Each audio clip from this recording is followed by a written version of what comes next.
Hey, it's Frank. I'm back from my beach run. Got some dodgy weather for most of the 10 days. Connecticut, Rhode Island, Massachusetts, a little Vermont. A nice trip. Time to get back to the end of summer. I'm an educator. School's starting again soon. So getting ready for that after a wonderful summer. Hope you're enjoying the last couple weeks of your summer. Some of you live in places that are summer all the time. Buddy of mine lives in Los Angeles area.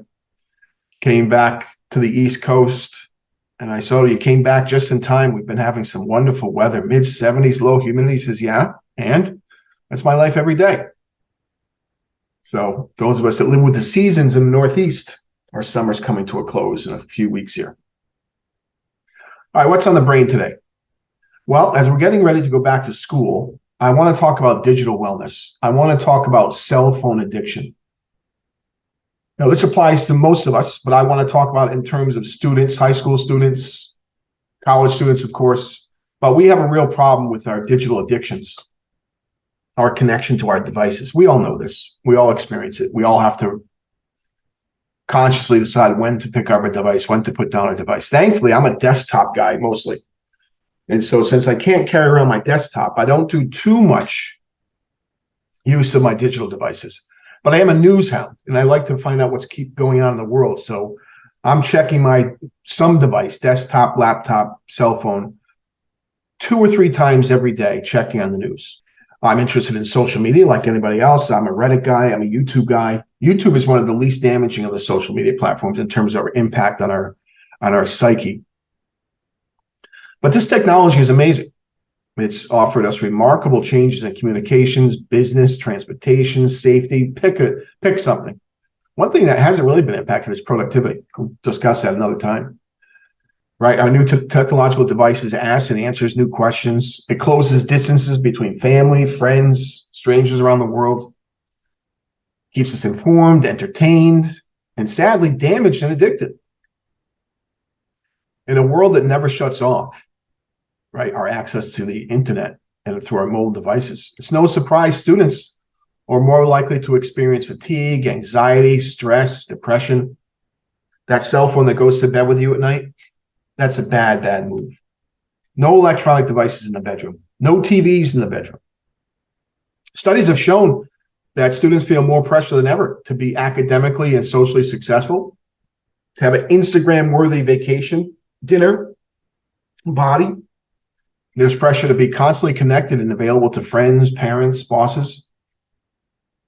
And so depending on how much time you spend online, you might also be at risk of other health problems like deformation of the neck, damage to the hands, shoulders, carpal tunnel syndrome, damage to the eyes. When using social media or playing video games, some of us feel more connected to peers, more free in their self-expression, more aware of others' experiences.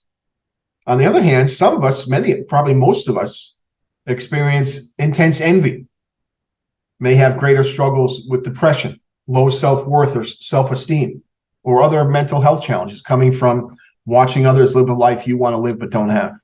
There's a plethora of research out there, and I'm not going to bore you with lots of numbers today. Researchers found the direct link between social media use and mood disorders like anxiety and depression. Increasing amounts of social media users among first-year college students have been associated with higher levels of loneliness, right? We're caught up in our own little world, and we're consumed by our phone, not engaging with others. Studies show 90% of students compare themselves with peers within 15 minutes of waking up. Study up negative self-perceptions before we even get out of bed. In a survey by the University of Washington, in a survey of 1,500 young adult students, high school, college, on the impact of social media on issues such as anxiety, depression, self-identity, and body image, YouTube was found to have the most positive impact, while Instagram, Snapchat, Facebook, and Twitter, now X, all demonstrated negative effects for students' mental health. The university goes on to show that 7 in 10 women and more than 5 in 10 men who post photos on social media admit to touching them up first. Nearly half of those who post pictures edit the pictures of themselves to make themselves look better. They show approximately 1 in 8 students admit to editing because they aren't happy with how they look in general, while 6% edit their pictures to make them look thinner. And of course, comparisons on social media aren't limited to attractiveness. The New York Times has noted, while we know that everybody else can't possibly be successful, rich, attractive, relaxed, intellectual, and joyous as they appear to be, right? So it isn't just attractiveness, successful, rich, the material possessions that indicate wealth.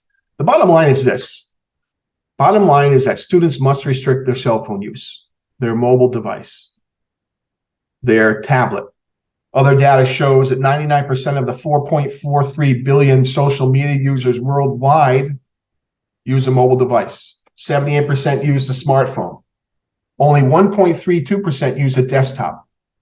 And about 20% use both a smartphone and a desktop. Thank God I'm in that little tiny percentage. I'm a desktop guy.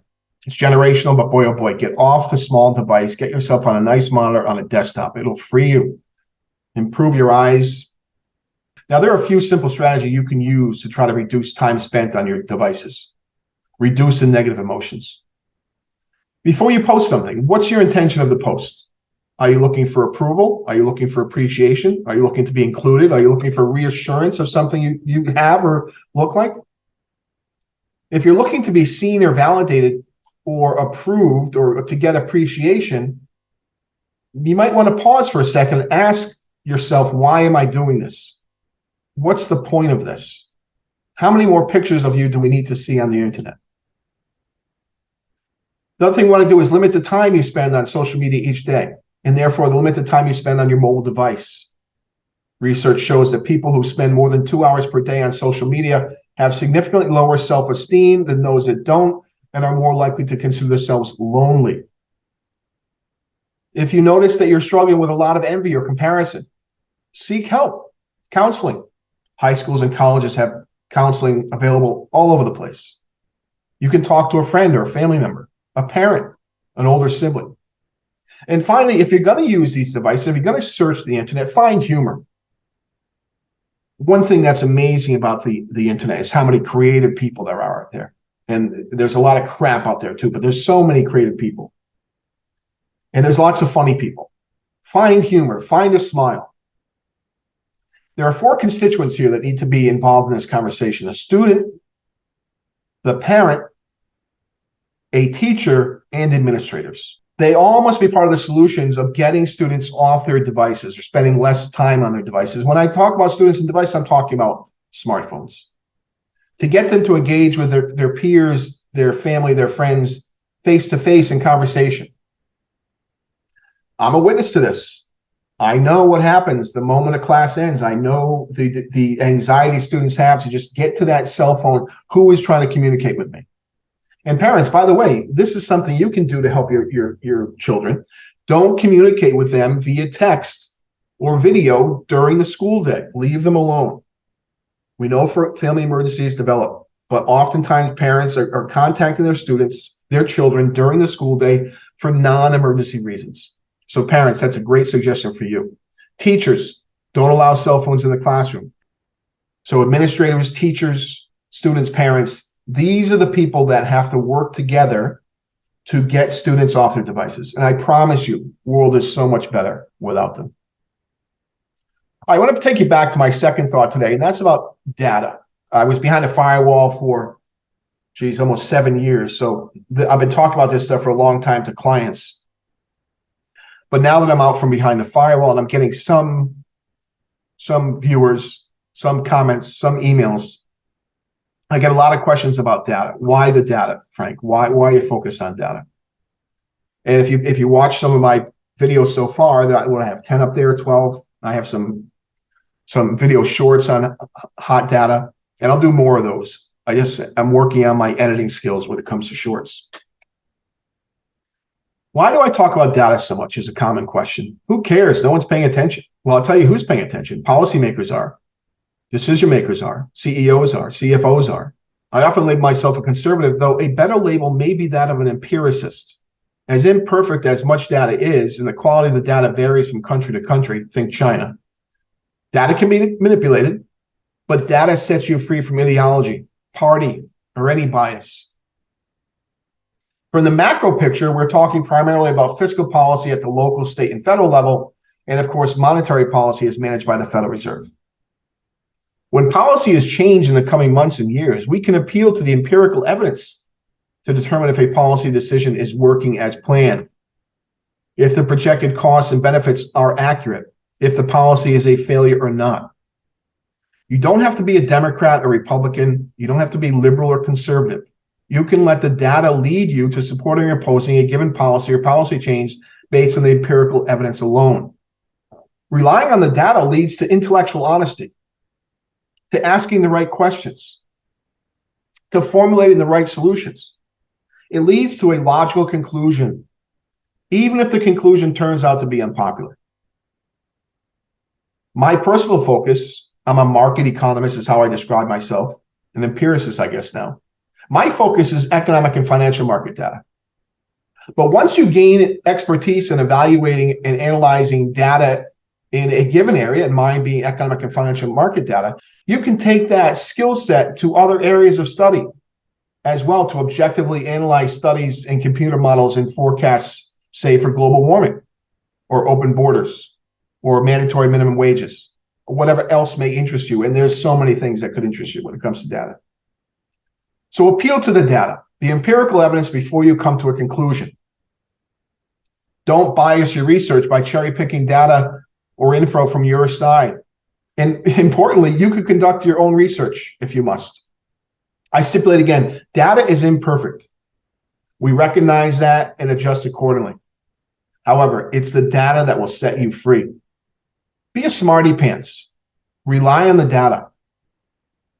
And for me, if you're following my podcast here, I'm focused on economics and markets. And so for economics and markets, start with FRED, F-R-E-D, the Federal Reserve Bank economic data provided by the St. Louis Federal Reserve Bank, a huge database.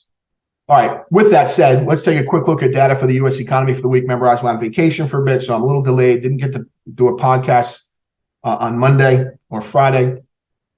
On Tuesday of this week, we had existing home sales for July, 4.07 million units, worse than expected, but still elevated. Housing remains challenged by high prices and high interest rates. On Wednesday, as always, at 7 a.m., MBA mortgage applications down 4.2%. Notice the 30-year mortgage rate jumps up to 7.31%, high since the early 2000s.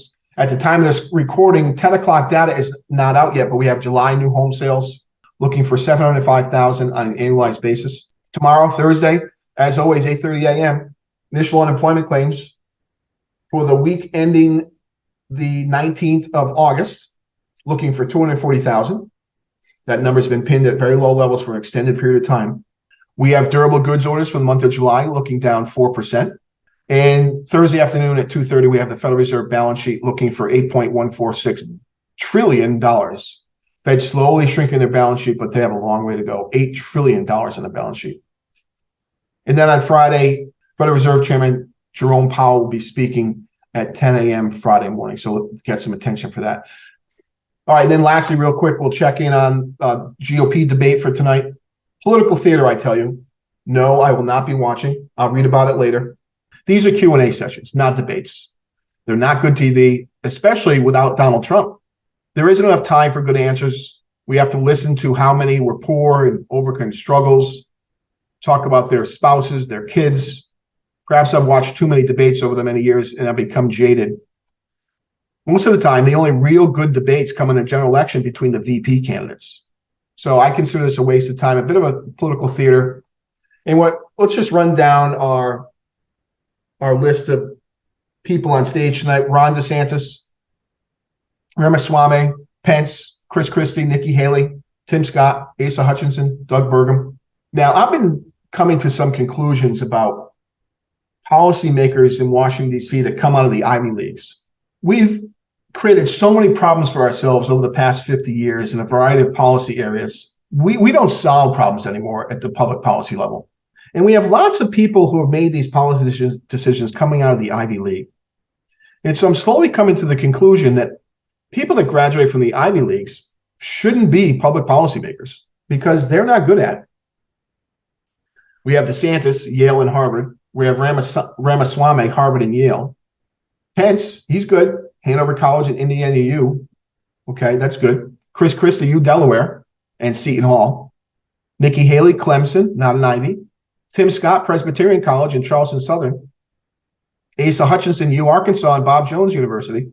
And Doug Burgum, North Dakota State. All right, that's all I have for you today. Don't forget to buy American.